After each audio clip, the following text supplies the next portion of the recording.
Hey guys, it's Wisdom with Weston, episode 217. Let's get into it. Okay, this is John 9. We're continuing this because this is super important.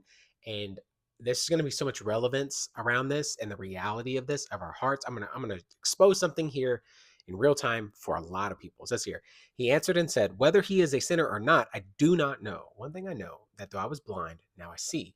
Then they said to him again, what did he do to you? These are the Pharisees.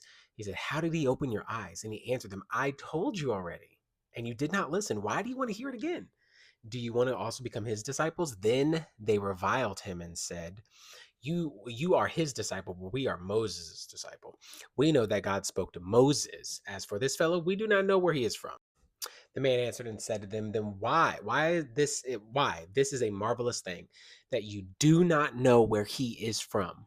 A man who's blind said to Pharisees, it's marvelous that you don't know, yet he opened my eyes. Now we know that God does not hear sinners, but if anyone is a worshiper of God and does his will, he hears him. Since the world began, it was unheard of that anyone opened the eyes of a man who was born blind. If this man were not from God, he could do what? Nothing. They answered and said to him, you are completely born in your sins. Are you teaching us? And then they cast him out.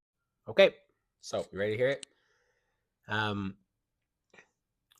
some of the ways people are going to come to Christ are going to be ways where if God didn't allow these things to happen, you would never come. I said that yesterday, but you wouldn't believe it. If he did the miracle upon miracles, you still wouldn't believe it. Why?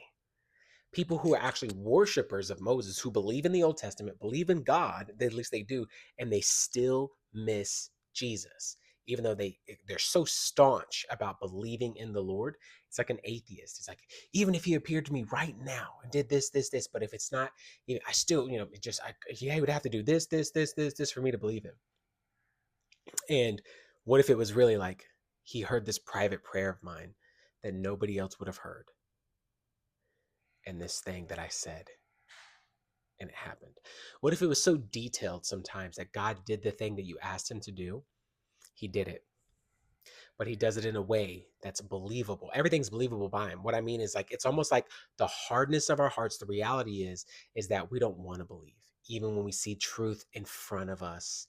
And it will take something so dramatic, so damaging, or so challenging in our lives to tip the scales into us believing.